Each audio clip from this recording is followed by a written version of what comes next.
კი, მასე იყო ფიზიკური ძალა.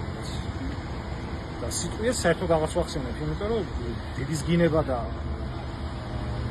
ძალიან ბევრი სხვა კიდე აღარ დავკონკრეტები სიტყვაობა საათების მანძილზე ეს არ იყო ერთი და ორი შემთხვევა. ეს გრძელდებოდა საათების მანძილზე. ზუსტად ამასთან დაკავშირებით უთხრა პროკურორს ბრალდებულმა, რომ შენ ჩემი გზა რომ გაიარო, დამიჯერებ კენედის მკვლელობასაც აიღებ საკუთარ თავზე. ამ პრაქტიკულად შეუძლებელია ამის დადასტურება. ან უნდა ენდოს ადამიანი ჩვენ სიტყვას, ან არ უნდა ენდოს, იმიტომ რომ იქ, სადაც მასე ძალადობა ფუნქციონდებოდა, არც კამერა არის. და შესაბამისად ახლა როგორ წარმოგიდგენიათ, რომ იმ განყოფილების თანამშრომელი სხვა პოლიციელები მივიდნენ და ხელს დაადებენ თავის თანამშრომელს, რომელთანაც ერთად ფიგურირებენ ამ სისხლის სამართლის საქმეში მტკიცებულებათა გაყალბების ეპიზოდებში. ეს თუ გამოიწვია.